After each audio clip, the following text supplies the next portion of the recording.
All right, welcome back to the Ottawa studios of Inside My Canoe Head. I'm your host, Dr. D. Today, we're going to talk about this piece of chaos and your plan. What WTF are we going to do about the world around us? Sit back, grab yourself your favorite beverage. Let's get at her.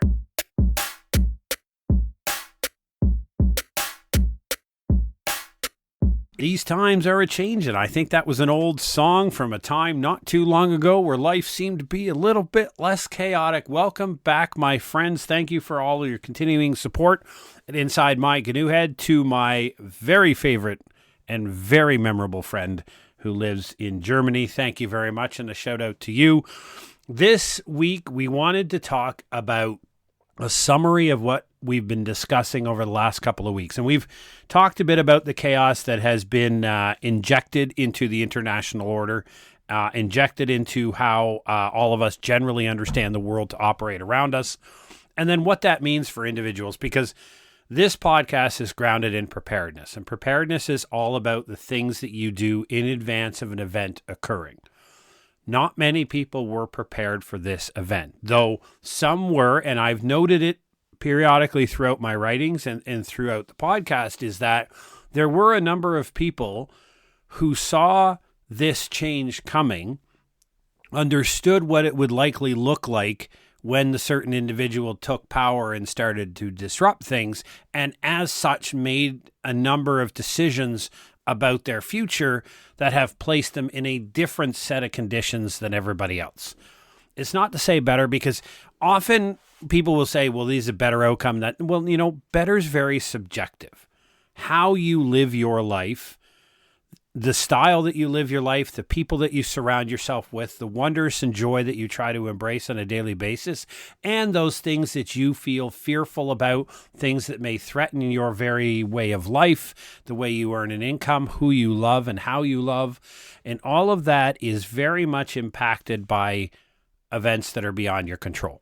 So it is not as simple as just to say, suck it up, princess, and move on, or to just not pay any attention to the world around you. Those are very generic statements that a lot of people like to iterate, because it's easy to say, just ignore the world around you, right? Just charge on your own 2 feet and run. Well, it doesn't really work that way. And I think we can all agree that whether we agree with what's going on or not is pointless, right? Let's be honest. This chaos is happening. So in this chaos, we return to one of the key elements of preparedness, which is your personal strategy, right? Now, you've heard big thinkers like Tony Robbins, Mel Robbins. You've heard Simon Sinek, Joe Rogan, if you're a fan of his or not. You've heard several other big thinkers in the world talk about your strategy. Sometimes it's called your life plan. Sometimes it's called your strategy. Sometimes people look at it as your mission, your end state. Kind of not different than what you do in the early stages of a business education, when they start talking about understanding your mission and values and your vision for your life. However you may frame it, I like to simplify it in what I think is fairly well understood terms. Why do you swing your legs out of bed in the morning? So why do you get up every day? What is it that you're after, right? What are you trying to achieve? And all of us generally can summarize it as, I'm trying to create a better life for myself and my family, right? Or I'm trying to give my children a set of opportunities I didn't have, or trying to increase the probability that my children or my nephews or my cousins, or even just general the community in which I live in, will have better outcomes than I did, right? It's all about our focus on increasing the outcomes and increasing the health and welfare of the societies in which we live. Generally, that's true. But you, that incredible person you looked at this morning in the mirror, what are you after? If you were to answer that question, and I talked about this a bit in my some of my books and some of the courses that I've produced on, if I was to ask you where you want to be next year, this time next year, right? So where do you want to sit? Where do you want to be? How would you describe yourself in a year from now? What would you like to have happen? Now, people generally will say, I don't know. There's so many things on the go. It's so busy. I don't know what to do. And I'm just trying to approach the issue from a more simpler point of view. Often people say 5-year plans are pointless because there's too many things that can go wrong. Well, I have a slightly different view on that. I think 5 years are okay for specific generic ideas of orientation. But fair enough, that's a good argument. We can accept that. So when we think about where you want to be a year from now, I'll give you what worked for me and how I do it and how I phrase it. Every year people come up with New Year's resolutions, right? I'm going to quit smoking. I'm going to lose weight. I'm going to get fit, whatever it is may be. And for most of them, they probably mean it. And by the mid-January, if not mid-February, it's all gone to crap and people are smoking darts again, or they haven't been to the gym and you get that email from the gym going, we miss you. We haven't seen you recently. And then you signed up for a 12-month contract and you see the payments still coming out of your bank account, somewhat frustratingly so. But the point here is what I did, and I realized, okay, I said when I'm sitting down on Christmas Eve, at the end of this year, what do I want to be true? That's how I phrase it. What do I want to be true about my life? So I'll give you an idea. In 2023, my plan was to create a personal brand in the emergency preparedness space. I wanted people to know that I existed and what is it I stood for. So I was basically, the goal was through all of my postings, my writings, my podcast, so that when the conversation came up about the word preparedness and preparedness education, that I would be more and more frequently thought of when those hashtags came up. That was the goal. So when I sat back and I looked, how would I measure that and how would I understand that? And for me, it was simply, I wanted to measure my LinkedIn following and my corporate following and the podcast following. So the things that were public facing, the things that I talked about a lot, and the things that I did and I posted on LinkedIn as a professional platform quite regularly. I did all kinds of TikToks and stuff on Facebook. I put up YouTube videos, and I was looking at that as a measure of engagement. And whether we agree with it or not, I had that clear vision. 2024 was a different year. 2024, when I got up, it was about, okay, I've met the brand. The brand is doing well in most areas. People now acknowledge that I'm a voice within the industry. It's debatable at that time whether I'm a top voice, a medium voice, an important voice, an effective voice, but I'm a voice. I have a presence. 2024 was about making my company profitable. I had started an entrepreneurial venture called Preparedness Labs Incorporated. And the goal of that company was to sell preparedness education through the form of books and online courses to the general public. That I wanted to make a profitable online business because it costs my overhead cost is about $5,000 Canadian a year. And so I wanted to make that business profitable. And so in 2024, I was able to do that. When I sat down on December 2024, not that many months ago, I looked at the books and my company is profitable. Now, profitable means I'm not losing money, right? And I had the opportunity, and I call this an honest opportunity. I had the opportunity to pay federal and provincial income taxes in my country, which means my company participated in supporting and building a better city, better society. And I think that's a great thing. I have no problem paying corporate income taxes whatsoever. I think they're important. And I think as a corporate owner, it's my job to do that, to contribute to society, right? So you may say, no, I didn't reach 6 figures. I didn't reach 7 figures. I don't have a $10+ million portfolio of companies. So, we all have visions someday, but I simply wanted to make it a profitable venture to know that I built a brand. Next year, I'm going to build a profitable venture, and this was important. 2025, this year, is a big difference for me. I ran into some pretty difficult medical problems coming up the fall of 2024, of which I'm hopefully, knock on wood, going in for the last surgery tomorrow that will deal with these problems. And hopefully, if everybody's optimism is the same as mine, that it will be fixed, but I committed to 2025 being the year that I get in great physical shape, which means I search for, and it's important, physical shape, and how do you measure it? People say, I want to get fit. And I ask them all the time, well, what is fit? How do you know what success looks like? And that's a very important thing whenever you're setting a personal goal, is how do you know what success looks like? Can you define it? Because if you can't define what you're after, then it's very difficult to determine whether you're successful or not. Now, some people will intentionally do that because it's very easy when you create vague targets to vaguely hit vague targets. Understand? So you can be mildly successful without really doing anything if you're not very specific about what you're after. So for me, what it was is I needed to have a full top to bottom, left to right medical assessment of my body. Because I'll be honest with you, I did not treat it well in the first 54 years it was alive, right? I didn't. I smoked for a decade. I mean, I did dumb things, okay? Fair enough. I'm not going to beat myself up about it. I had a hard Army career, went through a whole bunch of experiences. The point being is that my body is not in the greatest shape of the world. And I owed it, if I wanted to have another 30 years of being in this preparedness space and spending with my family and the people that I loved, then I owed me a responsibility to build my body back.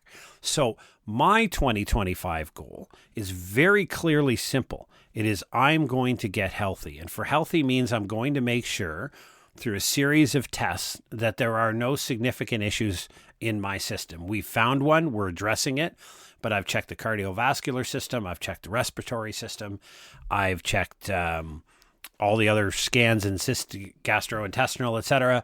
Everything is working appropriately for a 54-year age male, right? I have probably 35 pounds left. I had 50 to lose. I'm down to about 30 pounds left to go.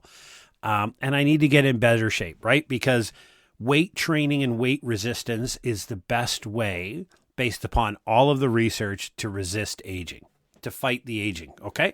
So my goal is, when I sit down in December of 2025, on December 24th of 2025, and I sit down with my favorite libation, surrounded by the people that I love, that I'm going to be able to reflect on the fact that I'm now fitter, that I've examined and addressed every medical issue that I have that I can address, that I've gotten myself into good shape in a consistent, regular program of weight training and cardiovascular exercise, that I'm eating an appropriate diet for my age and for my medical condition, and that I've largely reduced or eliminated all the stress and anxiety in my life to the extent that I can. That was my focus, and that is my focus for 2025, right? Now insert the chaos that we've just been under. This influences my ability to do those things, right? How do I address stress, anxiety, fear of things that are beyond my control? How do I do that when this type of events are occurring? And this is where we understand the intersection of your plan, your strategy, and the world in which it exists. So however you set up your strategy, whatever it is you're after, whatever it is you think you would like to accomplish. Now, you can do it in the same way that I do, to give one big generic overarching purpose in 2025, right? What do you want to accomplish this year? What's the most important thing to you? It might be, securing a long-term family income. It might be starting a company. It might be getting married and taking care of somebody important. Whatever it may be, it's not about justifying it to the world around you, which again was a lesson I had to learn. It's about justifying it to that incredible person in the mirror, that wonderful person that you love, that you stare back with every day. Is this the best thing you can do for them? Is this the greatest thing that you can do to improve your life right now as you sit? And if the answer to that question is yes, then get after it. Obviously, go after it. Figure out what it is. I codify that in a very simple process that I use in strategic strategic planning when it comes to my life, right? I just look at several areas of my life and I figure out, where do I want to be at the end of the year? Where I am now, what's that gap, and how I'm going to close the gap. Right? And it's not things that cost money. I hate these ideas of, you need to invest X number of dollars. Well, welcome to the current economic crisis, my friends. Do you know what it's like going out to people and saying, hey, listen, and I see this in the preparedness all the space. Here's the first $1,000, what you should buy for your first $1,000 as a prepper. I'm like, do you know anybody out there who's got a G sitting aside? Like, seriously? Some people do, sure, but the vast majority of people don't have a G. How are you helping them? It's very similar to, I just marked some assignments for my graduate class that's ongoing right now. And when I looked at some of their assignments, their job was to assess a city's emergency management program from a holistic perspective. Tell us how they're doing. Tell us how you think. Just in a broad scope with no very specific framework. Use your theories and knowledge. And they're in the graduate program for disaster and emergency management. And the interesting part was they came up with a great laundry list of a whole bunch of things that the country should do or the city could do to fix it. And I'm like, that's very good. And you're not wrong, but you always have to remember, contextually speaking, that most cities have next to zero flexibility in their emergency management program. So when we as experts or when we as practitioners or professionals stand up at a lectern or a microphone and say to people, here are the things that you need to do to improve your program, we can't do that. We should not be saying those things if they require additional resources that we personally have not secured. Because often what happens in professional advice is you will get up there and you will say, here's the 4 things that I think you need to improve. I know you have no extra money. I know you have no extra funding, but here it is anyhow. That's great. I appreciate you. But if I have no additional resources coming through my funding model, then I have no way of implementing what you've told me. It's great for you to tell me what I should do, knowing that I can't do any of it. And that's the pointless part of providing a whole bunch of things or telling somebody, here are the 10 things you should do. You've got money for 3, pick 3, and the other 7 don't get done. And I quoted this when I was talking to my spouse there over lunch. And I kind of said, it's like saying we need to help the marginalized and vulnerable in disasters, but what if we don't have money? If we don't have money to run that program, but we have money to run a different program that may affect a larger scale population, are we better off helping the larger scale population and just understanding that we're leaving the disabled to their own devices? Now, everybody would jump up and say, you can't do that. And I'm arguably right, but that's the difficult set of choices that a lot of people are facing. And it's the same thing with our own individual economic positions, especially in these chaotic times. As the rules of the economic game at the national level is being changed, often rapidly with what seems to be no coordination or common sense, what we have is a trickle-down effect. We have uncertainty, and there's nothing the business community in any industry hates more than uncertainty.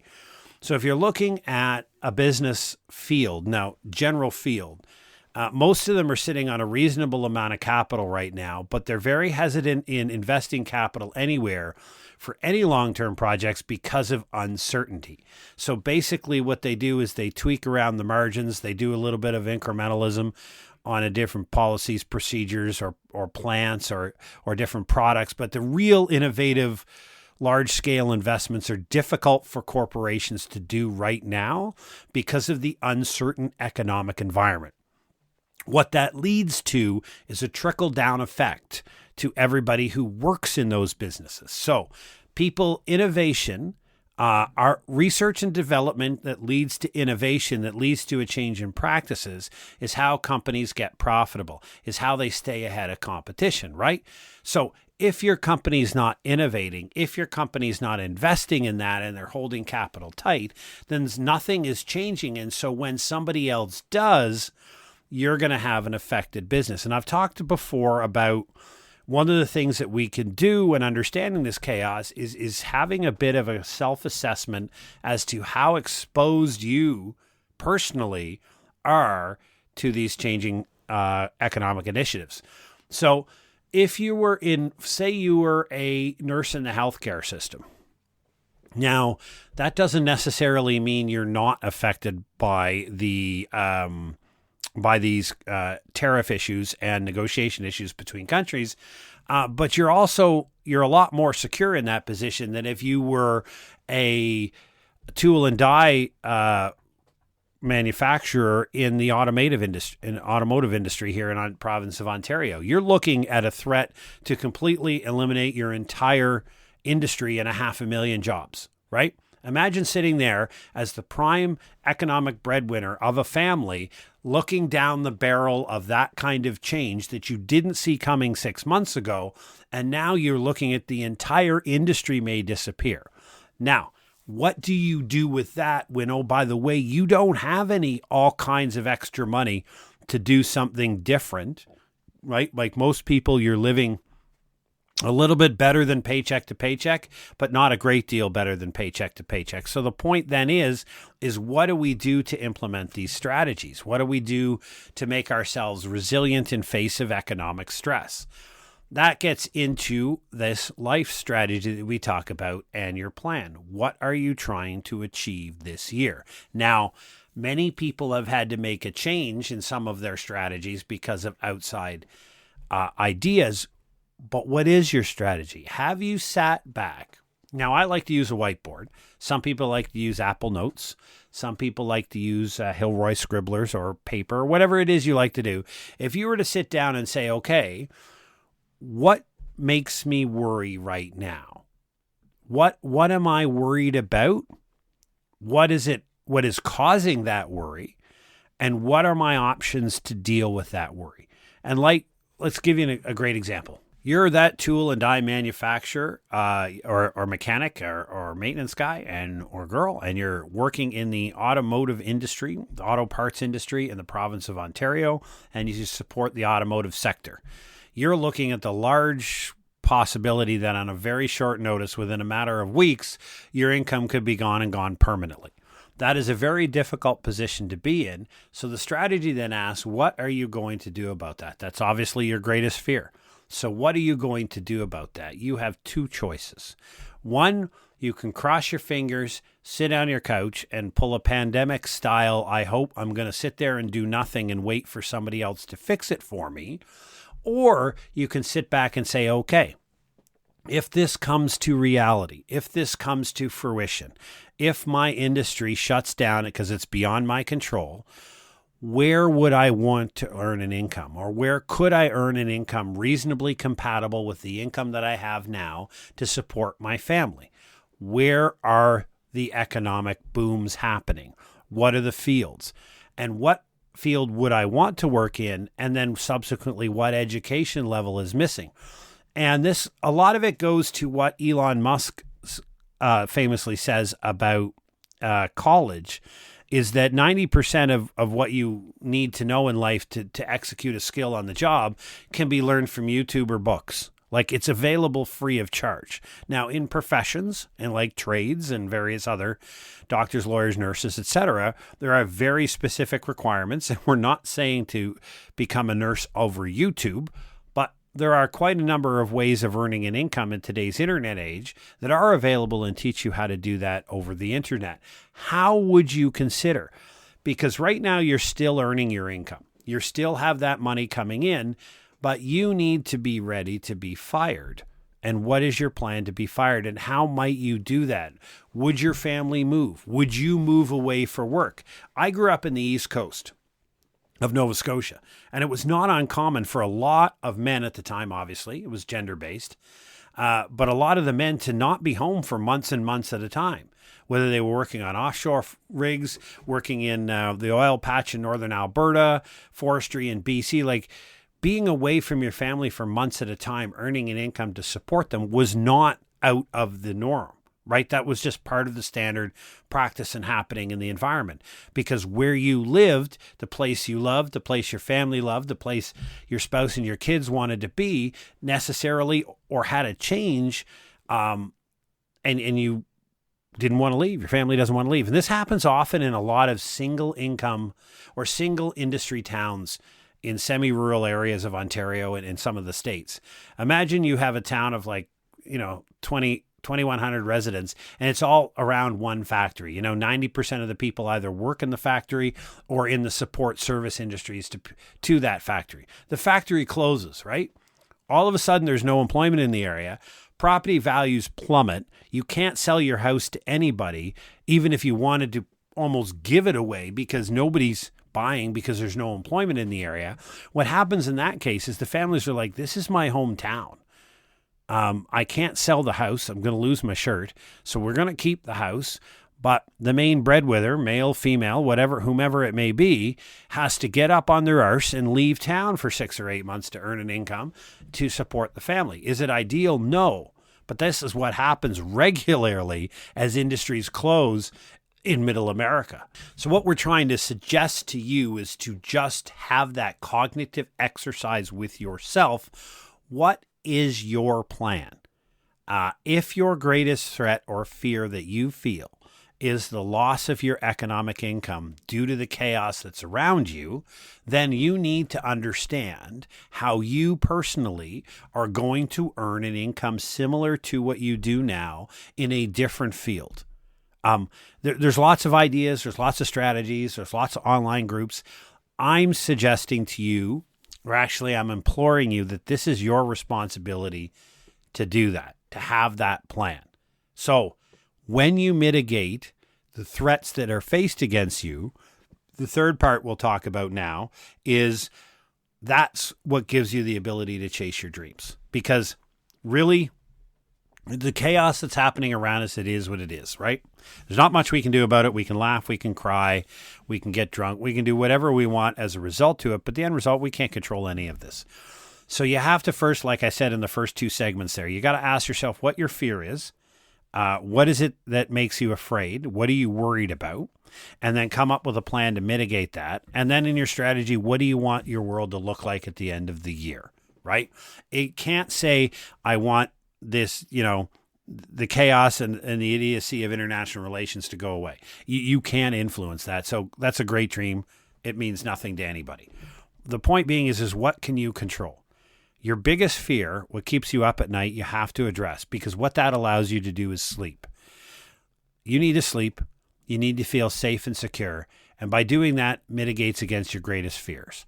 When you have a mitigation strategy against that, now you can look at, what do I want to accomplish in my life? Where do I want to be?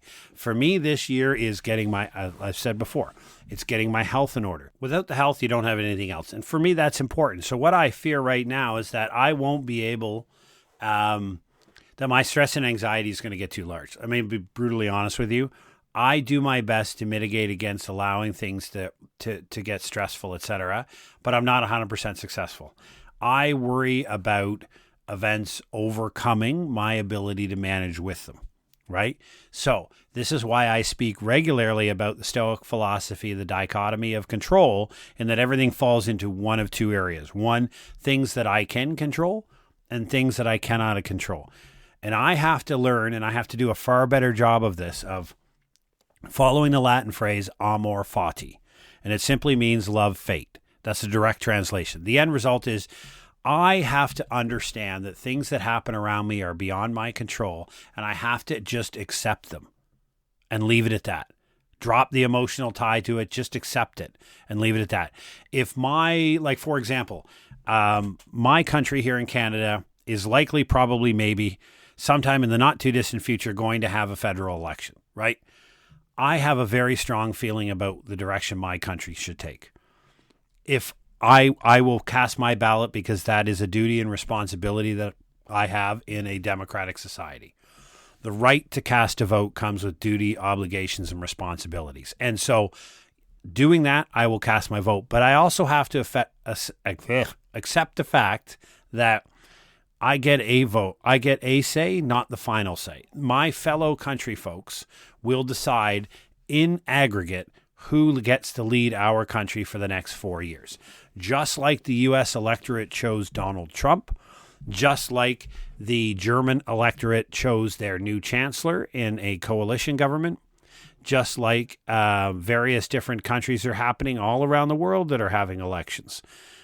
We get a say in a democracy. We don't get the final say. My strategy that I have to work on to alleviate the fears of the future of what might happen is, right now, I'm coming up with a strategy as to what I will do depending on who wins.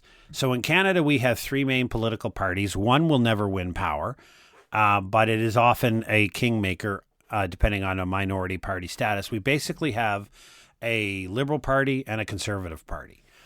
And traditionally, they've gone back and forth and met with different definitions of liberalism and conservatism. But in general, they have a different set of views of the world and different set of responsibility of the individual.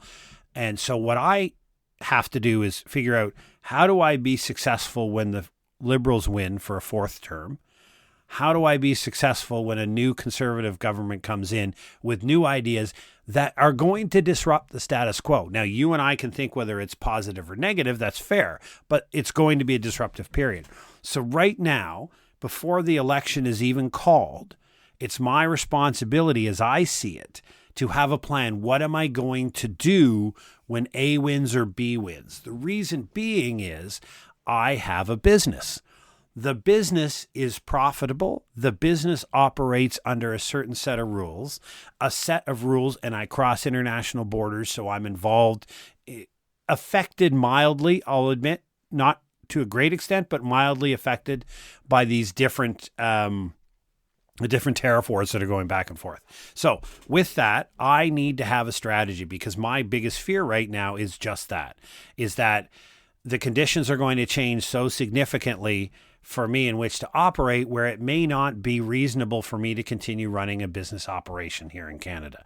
Now, that gives me this option, the idea of thinking, okay, if a certain government wins, then maybe it's more intelligent to take my company offshore.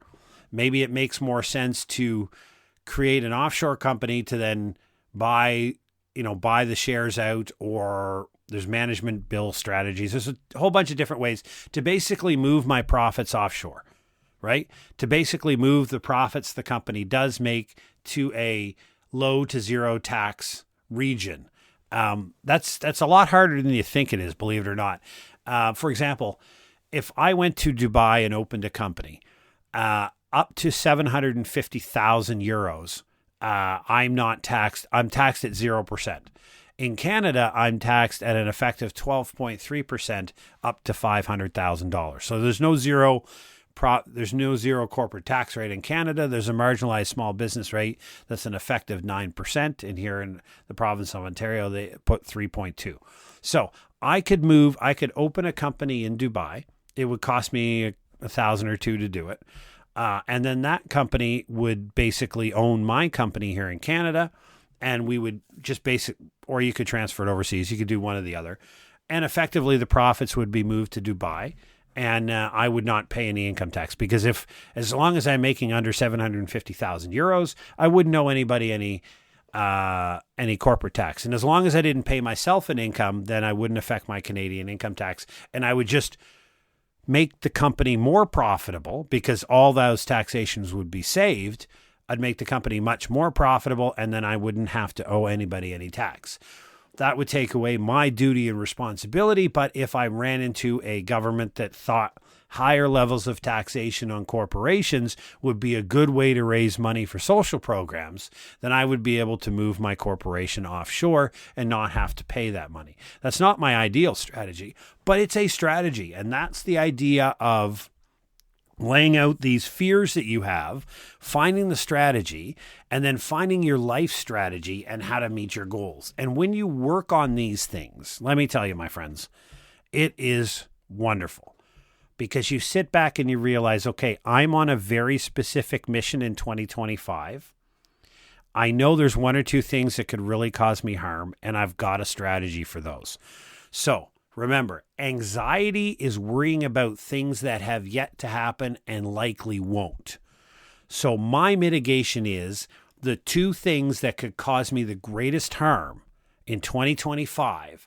I have built strategies that will almost certainly defeat any harm it will cause.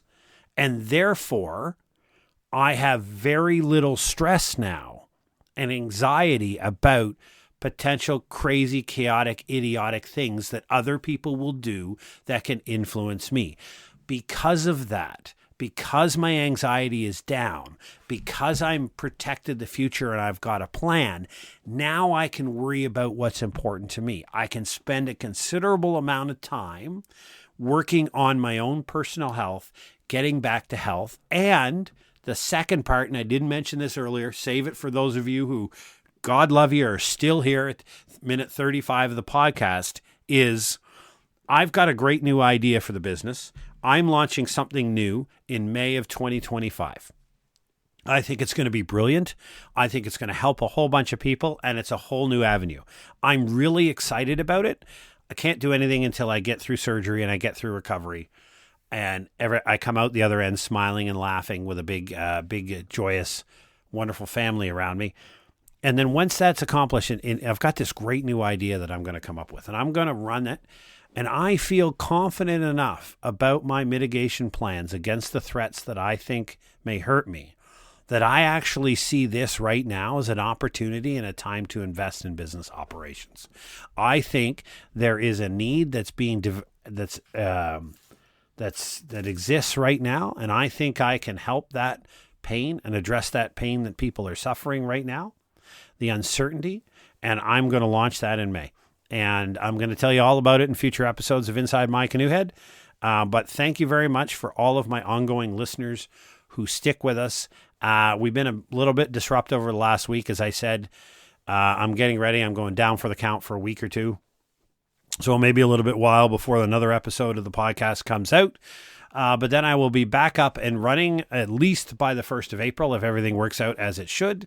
And I will have some new episodes and talking about things that you can actually do. We really want to transform this into practical applications for modern preparedness.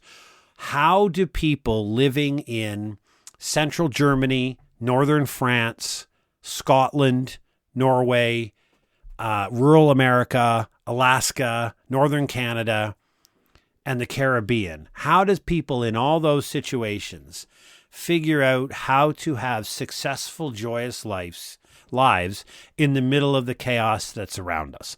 How do we do that collectively as a group of people together? And that's what I really want to focus some of my work on, because most of the research that I do is about community resilience, building strong, networked, and resourceful communities who are able to take care of each other, right? It puts less and less reliance on the government. And it's not a view that the government is an evil, big, bad force that's here to hurt us. It's the reality that government is being asked to do so many things now, far more things than it ever has the resources to do. So it tries to do everything, and it does none of it really, really well. And we're all calling for more and more government investment in different areas, but none of us want to pay the significant, substantial extra taxes required. We find these magical terms like tax the rich or tax the corporations because we personally don't want to pay extra money, but we want more services. The reality is, at some time, this is all going to come to a crux where we're going to have to realize that the government, not because they don't want to, because they don't have the resources, they're not coming to help. The government is not coming to solve your problems. The government is not going to pay your bills for you. And the government is not going to rescue you. It is going to be your community and your own resourcefulness that figures out how you need to navigate and operate it. And in lines, if you've never heard of this guy, and I forget his name off the top of my head, look at the Nomad Capitalist, right? He's got a great YouTube series and he's got a couple of books out, and he talks about go where you're treated the best. And there's this old adage that's time's up. And I've had this discussion with Canadians. And I've often asked people like, why are you still here? If you're so upset and so complaining about the state of why are you still in your country? In the modern technological age, you could be living your best life in Thailand or Vietnam right now. Do you know for $1,000 Canadian a month, you can have a 2-bedroom, 2-bath with a pool and have a cleaner and a cook come in for $1,000 Canadian a month? Try getting that anywhere in Canada. Like, why do you believe as a Canadian you have to stay in Canada? Why, as a German, do you have to stay in Germany? You don't. If the world around you is not mirroring what you want it to be, and you don't want to expend the energy, or you don't believe it's possible for you to change, change your environment. Why are you still there? And I had this questions with people that say all the time, and I've had this reflective question myself, to be honest with you.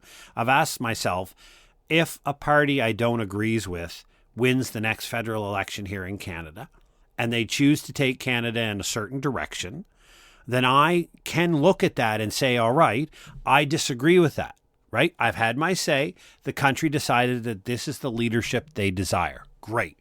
It's not the leadership I want. Now, my choice is two things. One, to figure out how I remain successful and can achieve my goals while this leadership is doing things that it believes is right, counter to what I believe, but with all the legitimacy and authority. Or I can leave. I can just take myself, my family, my company, and go to a country where I'm treated best. And that's the idea behind the nomad capitalist that says, no, you're not probably a 7 or 8 figure income earner. You don't have $10 million in assets. But as an individual with your skills, your knowledge, your capabilities, and the limited resources you do have, there are many places on this globe where you would be treated far more eloquently. You would find far more equality and justice. You don't have to be where you are. You're not required to stay there. Some say, I'm a German. I'm here to fight for the best possible Germany, or I'm here to fight for the best possible Poland. And that's great, right? That's wonderful. And that's nothing wrong with it. I'm saying to the people that are looking at the governance that's emerging where they are and saying, is this the environment in which I want to raise my family? The answer is subjective. It's up to you, and it's not wrong, whatever you come up with, right? I literally have a plan to evacuate this country. The likelihood of me executing it is pretty low, but I've gone through the process right to the point of how much it would cost to register and create an offshore company in various different countries, and the processes for visa requirements for several different options to evacuate my family from Canada should it become a significant and dangerous location to reside. I don't think it'll get there. I really don't. Absolutely. But that doesn't mean I've figured out how to get out if I have to. And it doesn't mean that I'm chaotically brain deranged, that I think the world's crashing down. I'm actually the guy that argues against that the sky's not falling. But what I'm saying is each one of these things that I've talked about today, from figuring out what you're worried about and your strategies to deal with it, figuring out what these external agencies or ideas could do to you from an economic or political perspective, and coming up with strategies, sitting down, determining what you want your life strategy to look like and what next year should fulfill and how you define success, that strategy.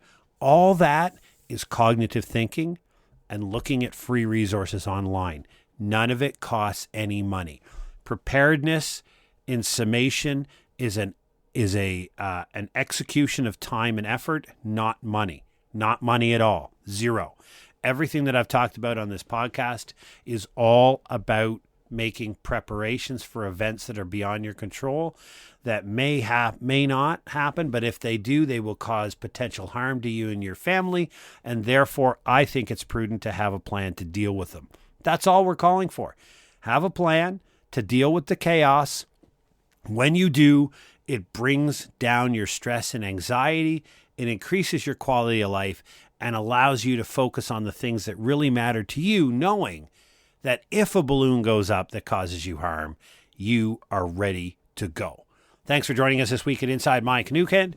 We appreciate all of your ongoing support. Drop over to our website, www.insidemycanoehead.ca. All the links and everything you need are there. We appreciate all of your ongoing emails at jeff@preparednesslabs.ca. Drop over to our Shopify store, preparednesslabs.ca. The books are up for sale there, as well as our solo entrepreneurial course. And we've got another course that's going to be launching in May. It's something we're crazy excited about. We just got to get over this little hump. So stay safe, take care, and we'll talk to you soon.